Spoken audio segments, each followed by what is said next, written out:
All right, Matt, here we are again. So I noticed you've been posting this sort of series of longevity myths on your socials. Right. So grabbed a few of them, put them together, and I thought it'd be fun to go over it with you as a podcast All right. episode. That sounds good. Yeah, I think we're up to 10 now. So this is a good time to expand a little bit on this collection of longevity myths.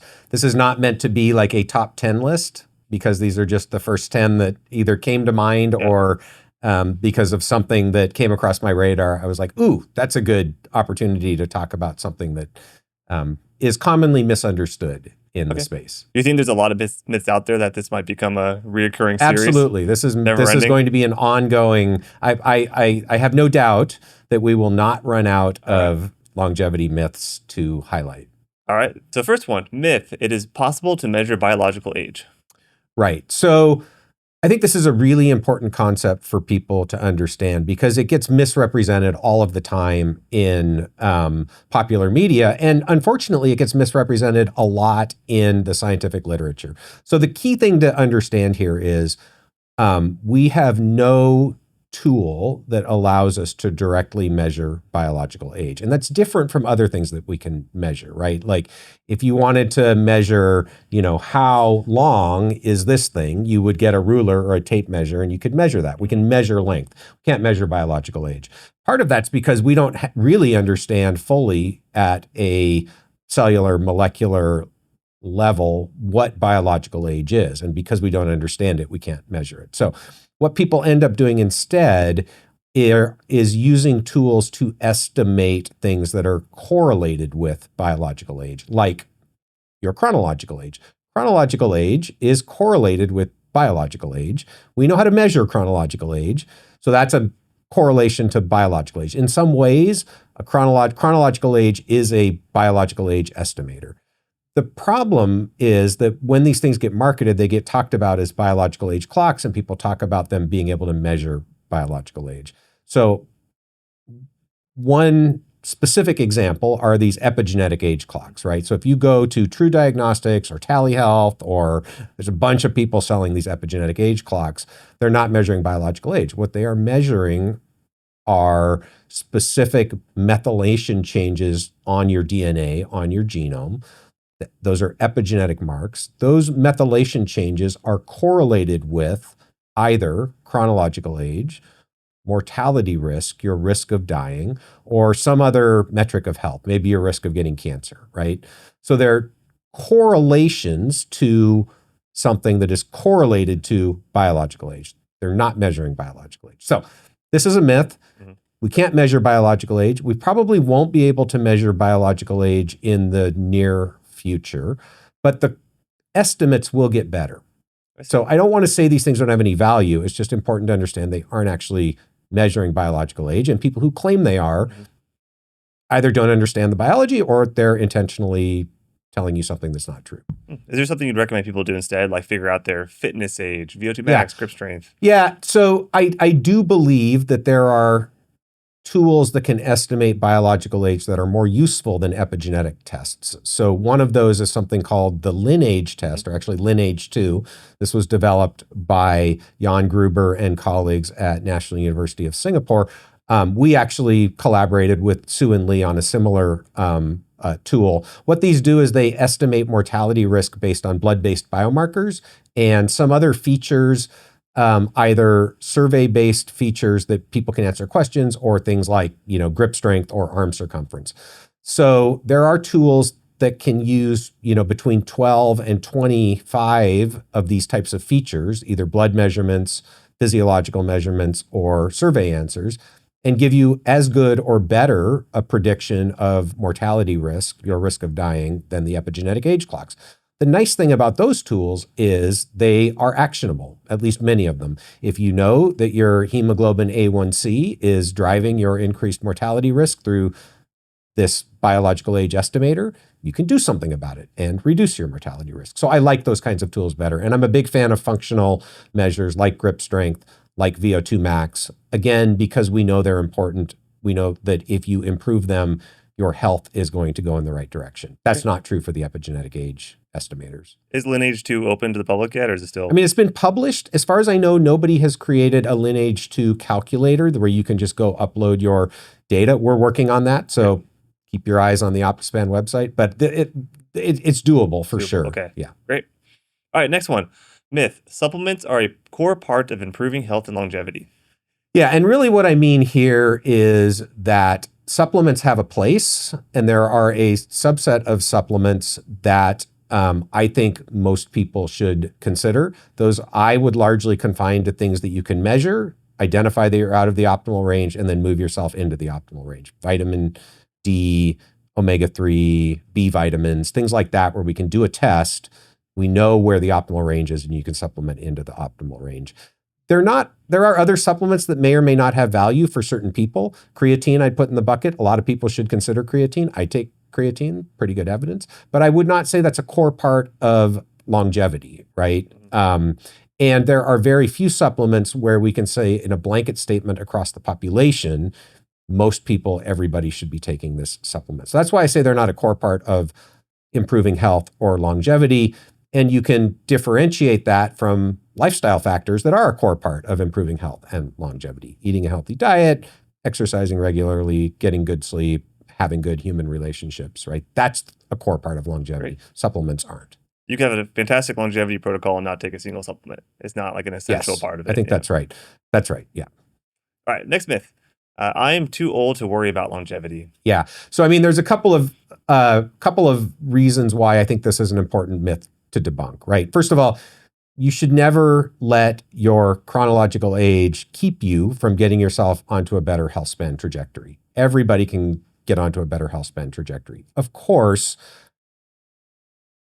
there are going to be certain limitations to what some people can do, right? But everybody can improve their health. So don't let chronological age keep you from taking steps to improve your health.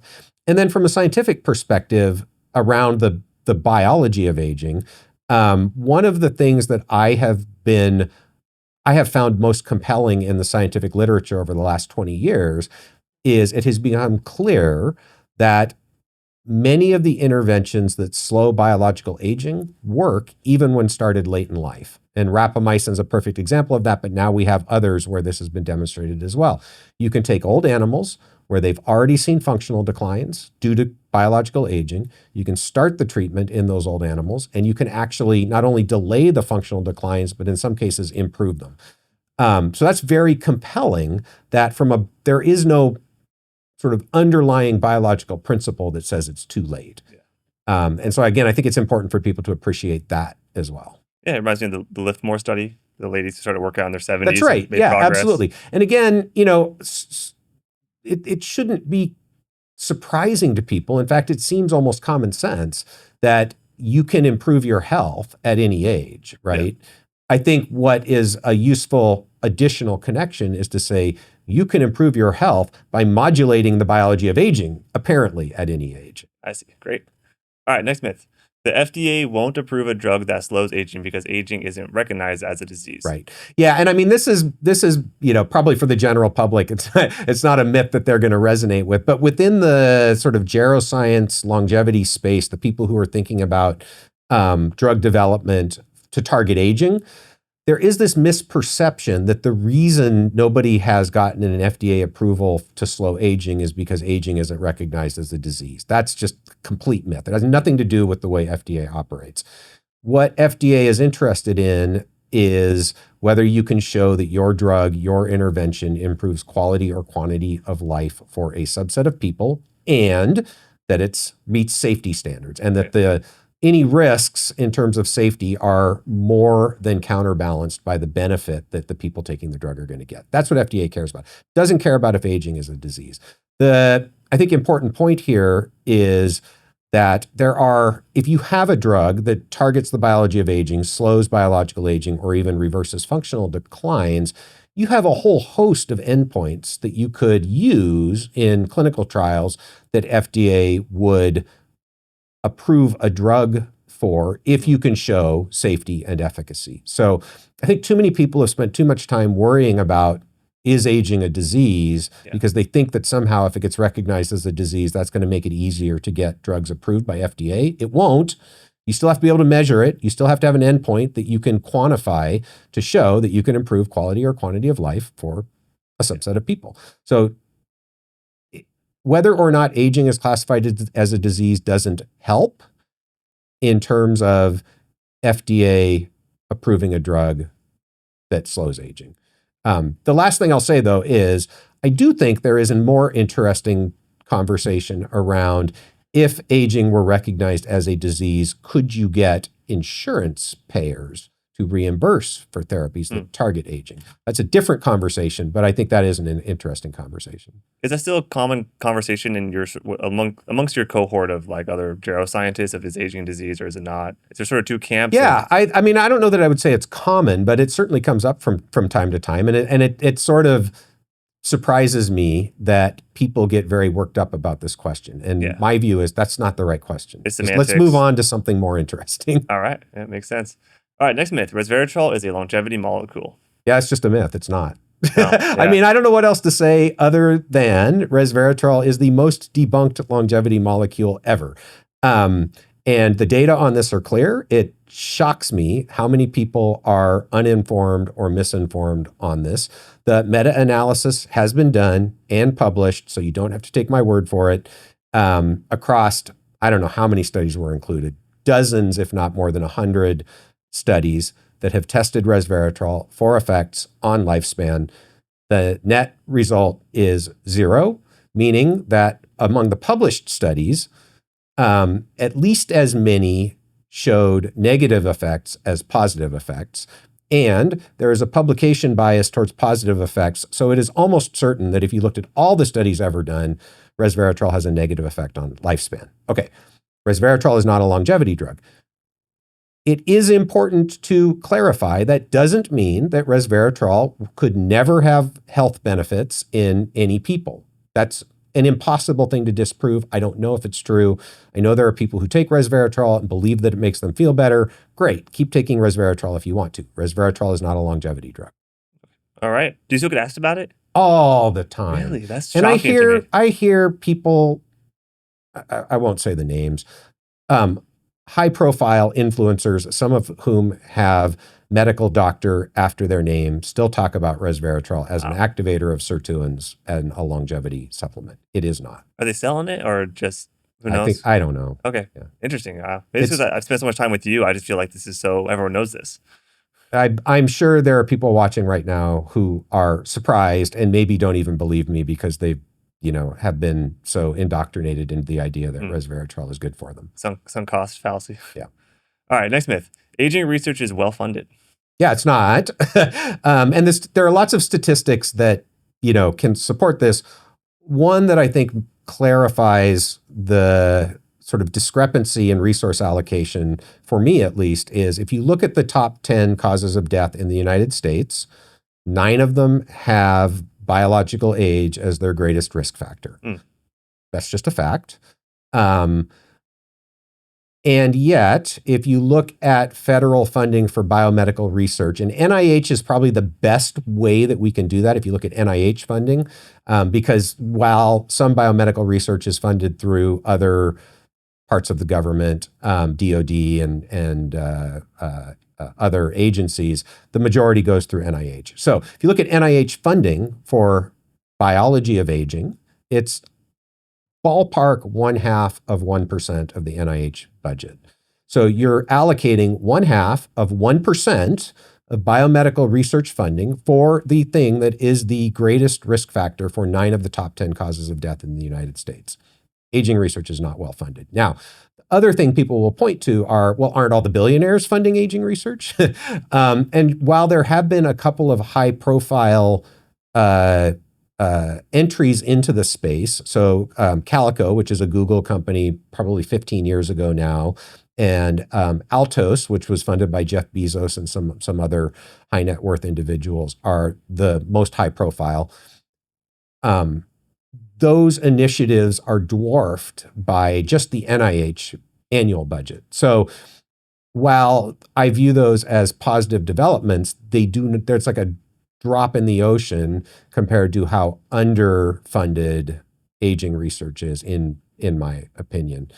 And then the other big initiative is the Hevolution Foundation, which talked about funding at about $6 billion a year. That's roughly, it's not even quite what National Cancer Institute gets, which is one institute in NIH, and they have failed miserably to come through on that. Maybe promise is too strong of a word. What they said they were going to do. So even if they had, it would still not put aging research at the level of funding that it should be at, and they haven't. So the reality is that the field has been and continues to be under-allocated in terms of resources. And if there was anywhere near appropriate allocation of resources for aging biology, we would make dramatic progress that I think could have a very much larger impact on quality of life for more people than what has happened in the last 50 years through a sort of disease-focused, siloed approach. I see. What's the bigger percent? Like Alzheimer's research, I'm guessing, of NIH? Alzheimer's. So yeah, I mean, again, there's many ways to parse this, right? Within National Institute on Aging, which is, again, one of the components of National Institutes of Health. So most people are going to be familiar with NIH, National Institutes of Health. Within NIH, there are multiple institutes, right? So NCI, National Cancer Institute, is one. NIA, National Institute on Aging, is one. More than half of that budget is dedicated to Alzheimer's disease research. Only a tiny fraction is dedicated to biology of aging research. Again, which is sort of odd because biology of aging is the driving factor and greatest risk factor for Alzheimer's disease and cancer and heart disease and kidney disease and your risk of dying from influenza or COVID and liver disease, right? The list goes on and on. So if you look at NCI's budget, National Cancer Institute, I don't know what it is this year. In prior years, it's been between, I think, $6 and $8 billion a year. Again, about 350 million, so more than an order of magnitude less than just cancer research, goes to biology of aging. It is absurd. Wow. Somebody needs to fix it. Yeah. Think it'll happen? Hoping, optimistic. I hope so. Yeah. Again, I don't understand this, and I kind of feel like it's a matter of getting the information in front of the right people. There are certainly entrenched forces within NIH and other parts of the government that don't want their turf taken away or stepped on. I think there are ways to do this that wouldn't necessarily require completely restructuring NIH. You could incentivize, require National Cancer Institute to focus on the greatest risk factor for cancer without taking their money away. So I think there are ways to do it where it can protect the entrenched interests and still allow for a more appropriate allocation of resources towards the science that's actually going to move the needle, in my view. Yeah. I hope so. Yeah. We'll see what happens. All right. Well, next myth, longevity is mostly determined by your genes. Yeah. So this is an interesting one, right? Because I think a lot of people have the perception that their longevity and their health is mostly influenced by their family history and their parents. And it turns out, at least for longevity in people, genetics plays a smaller role than environment. And under environment, we would include the lifestyle factors that we think a lot about here at Optispan, right? So what you eat and how much you exercise, that all falls under environment. So exactly what the percentage of human longevity that is genetic actually is a little bit unclear. There's a lot of estimates out there. It depends a little bit on how you do the math. So it turns out that if you look at the people, let's say, who live to 100 today, right? So we're in 2025. Those people would have been born in 1925, right? They went through periods between 1925 and 2025 when risk of dying due to non-age related diseases is much higher than it is today. So that's called extrinsic mortality. That extrinsic mortality affects the calculation of how much of aging is environmental versus genetic, because that's all environmental. It's because of things like wars or famine or COVID-19, right?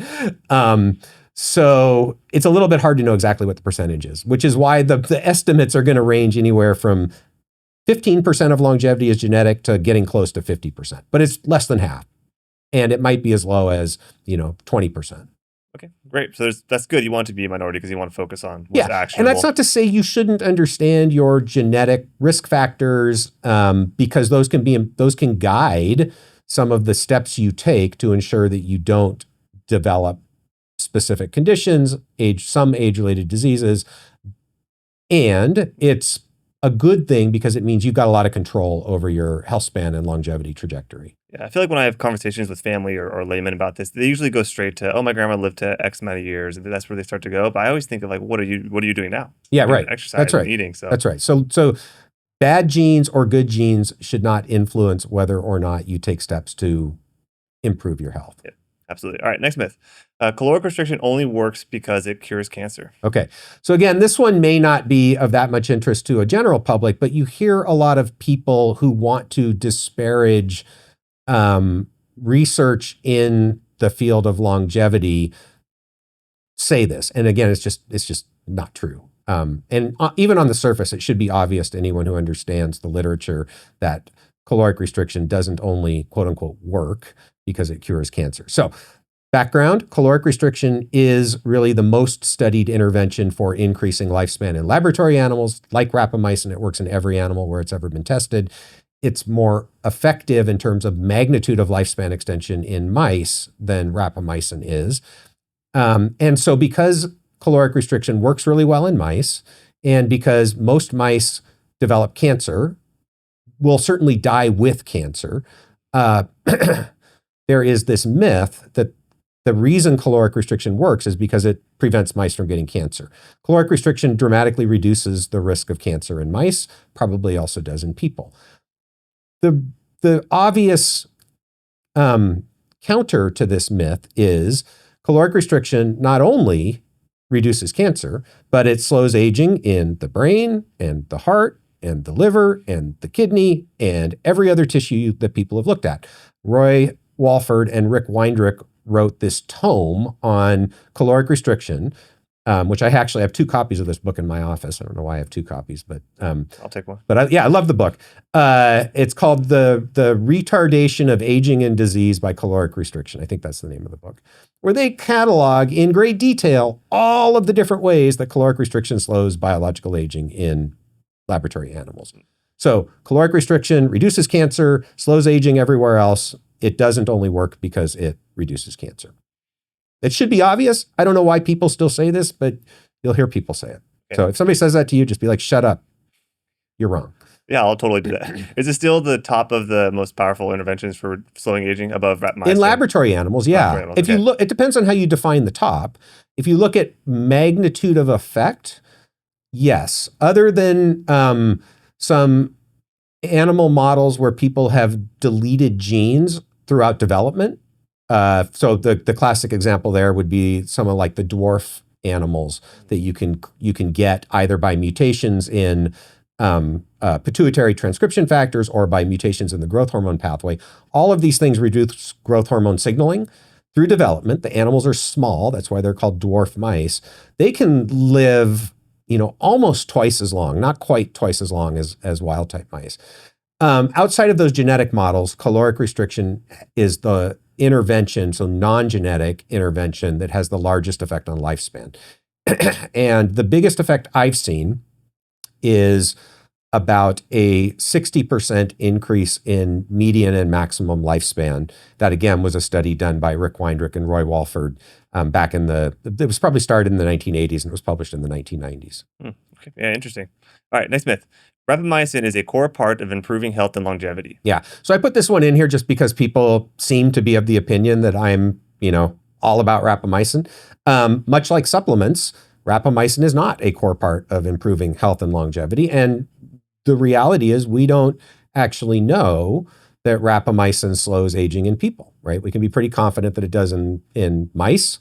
Lots of experiments have shown that, but we don't know that it does in people. And so I don't think you could legitimately make a claim that anything that hasn't been clearly demonstrated to improve health, slow biological aging, is a core part of improving health and longevity. So rapamycin doesn't fit that. Okay. Doesn't mean it's not valuable. Doesn't mean there aren't people who get great benefit from it.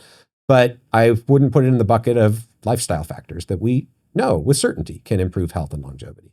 Yeah, without going into too much details, here in Office at our clinic, we have sort of 4-step process, and it starts with the pillars. Well, again, without going into all the detail, rapamycin or that world, optimizing longevity is the fourth part. So it's like we don't start with that. We start with lifestyle changes. I would reframe that. I would say lifestyle changes do optimize longevity. Yeah. It's just that you can have additional interventions based on a specific person's overall health picture that can potentially supplement or add on to the lifestyle factors. But the reason why, and I think this is a really important point because people get confused about this. The reason why a healthy diet, regular exercise, good sleep quality, human relationships, and mindfulness, the reason why those things impact not just one disease, not just lifespan, but they impact all age-related diseases is because they slow biological aging when done right. So those things are fundamental. Those are the core part of longevity, in my view. I see. And then you can do other things on top of that. And some of those things are big levers, right? If somebody's hormonal balance is perturbed, hormones are going to help, and they'll help in a big way, right? Some of them are smaller levers. And I think rapamycin, if you compare rapamycin to hormones, for most people, hormones are going to be a bigger lever than rapamycin is. There are a subset of people who have conditions where rapamycin works really well and they get a lot of benefit from rapamycin. But for most people, it's not going to be a major lever. And I'm not even somebody who says everybody should be taking rapamycin, right? Yeah. And then you put supplements, and supplements are even further down the list, in my view, with the exception of a few things that we can measure and move back into the optimal range. Part of this also is, do you have a good biomarker or tool to determine for each of these levers whether or not it's right for you and what the right dose is, right? So with vitamin D, it's really easy. We know how to measure it, and we have a pretty good idea of what the range is, and we supplement into that range. With rapamycin, it's harder because we don't have great biomarkers to tell us, is rapamycin working for you? Like if you take it and you suddenly feel better because you had a lot of inflammation and it knocked it down, great. But for most people, we don't have a set of molecular measures we can use to say, okay, here's how much rapamycin you should take, and here's how we know if it's working. So some of this also depends on whether or not we have a good way to measure it. I guess with the lever analogy, I was trying to get at, is there levers you'd have people pull first before they get to rapamycin? Is it like a sequential thing? I mean, again, yes, I think first is a reasonable way to frame it, or maybe the way I would frame it is nobody should ignore lifestyle, right, and go right to these other things. Some people, it makes sense to do it all. Some people, it makes sense to start with lifestyle, see whether you get the changes that you're looking for before you think about these other things. Some of that's going to be a personal thing too. Some people are very much of the opinion, I don't want to use a pharmaceutical medication if I can fix it by lifestyle. I don't personally align with that, but I understand it. And I think if that's your philosophy, great, go do lifestyle first, right?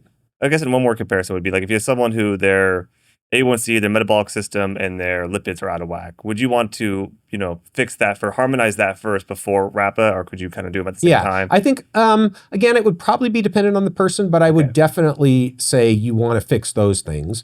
So in other words, I would never say, take Rapa and don't worry about that other stuff. Yeah. But I think it would depend on the person whether you tried to do it all at once. And there's a lot of nuance there that makes me hesitant to give a one size fits all answer. And I would also say, in that person, this is an interesting case example of what I was just talking about. In that person, some people are going to be, I don't want to take statins, I don't want to take an SGLT2 inhibitor, I don't want to take metformin. Let me fix it through lifestyle first. Great, go try to do that. Some people are going to be like, give me the drugs, right? Okay, and you also want to focus on lifestyle. So some people are going to be comfortable taking a prescription medication, for lipids or for high glucose, and that's okay.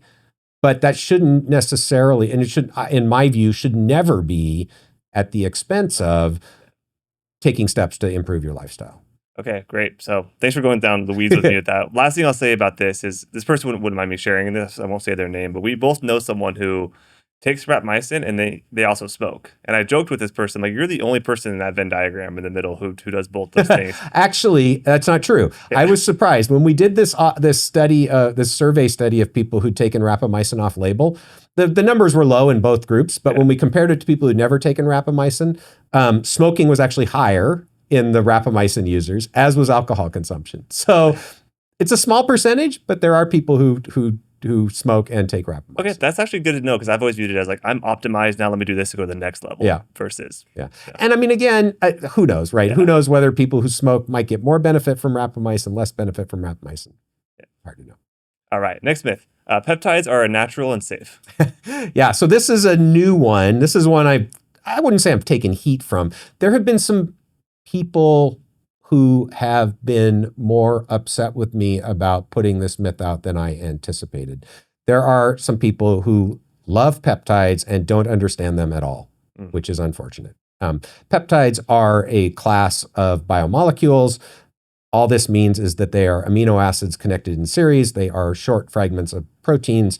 A lot of people don't understand that peptides are a very diverse set of molecules that have all sorts of different effects. So there are a lot of peptides that are being recommended within the wellness and longevity space for a bunch of different purposes. Most of the ones that are used in the space are not naturally occurring. This is one thing a lot of people misunderstand. They say, well, peptides are natural, and they're not. They're often chemically modified for stability, or they are fragments of a protein that is found in our body. But the peptides themselves are not naturally found in our body. Why is that important? Because there's this misperception that if something is in our body, it's safe. First of all, that's not even true. There are lots of things in our body that will kill you dead at too high of a concentration. But peptides aren't even natural in most cases. So that's one part of this myth that leads people to believe that they are going to be safer than other types of medications. Most of them also haven't been what I would consider rigorously tested for safety or efficacy. This, I think, is where you can have a conversation. So if you look at the peptides that are being prescribed by medical providers in the longevity and wellness space, right? If you look at total number of prescriptions, yeah, most of them are FDA approved because most of them are GLP-1 agonists or insulin, right?